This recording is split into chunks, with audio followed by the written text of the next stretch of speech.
শুধু রক্ত দিয়ে সম্পর্ক হয় না, আত্মা দিয়ে হয়। আত্মাটাকে বড় করতে হয় রে বাবা, মনটাকে অনেক বড় করতে হয়। সমুদ্রের মতো বড় মন নিয়ে তোমরা আজকে যেখানে দাঁড়িয়ে আছো, এখান থেকে যাত্রা শুরু করবে, এটি আশা করি তোমাদের কাছে। কোনো রকম মন ছোট করবে না, কোনোভাবে একটুও কার্পণ্য করবে না। কেউ ভালো করলে 10 বার বাহবা দেবে, কেউ ভালো করলে ঈর্ষা করো না, ঈর্ষা তোমাকে ছোট করে।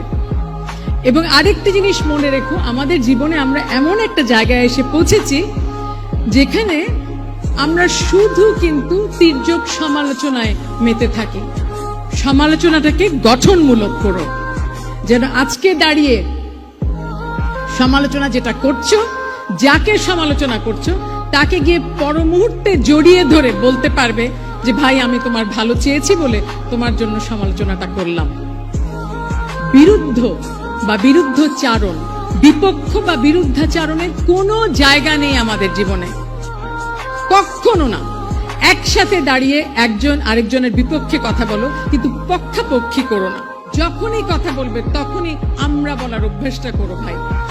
যখনই কথা বলবে আমি যেন কখনো আমরাকে পরাজিত না করে, তাহলে কিন্তু জীবন যুদ্ধে হেরে যাবে, এটি মনে রাখবে।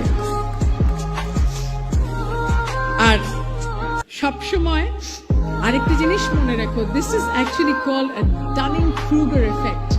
কিচ্ছু জানি না কিন্তু আমরা, কিন্তু এক একজন এক একটা মহা আসনে আসীন হয়ে মনে করি যে সব জানি।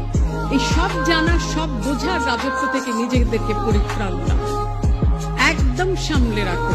কারণ এই অহমিকা বোধ, এই সারাক্ষণ ইগো নিয়ে খেলা, এটি একটি মারাত্মক বিপজ্জনক খেলা। আমরা কেউ না, আমাদের পদ, আমাদের বর্তমান পরিস্থিতি, যত বড় লোক হই, যত শক্তিশালী হই, কেউ না আমরা।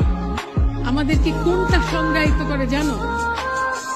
কত কল্যাণ করতে পারবে সেটা, মানুষের কত ভালো করতে পারো। আজকে দাঁড়িয়ে মনে হচ্ছে যে আইডিয়ালিস্টের মতো কথা বলছি, কারণ বলা প্রয়োজন। তোমাদেরকে সকলে আমরা সবসময় সত্যি কথা বলছি না। আমরা যারা বয়োজ্যেষ্ঠ, যারা মুরব্বী, যারা পথ দেখাচ্ছি, তারা সবসময় কিন্তু তোমাদেরকে ঠিক কথাটা বলছি না। আদর্শের কথা বলছি না বলে কিন্তু আদর্শ হারিয়ে যাচ্ছে। বইয়ের কথাগুলো বলছি না বলে কিন্তু আজকে বই পড়ছি না।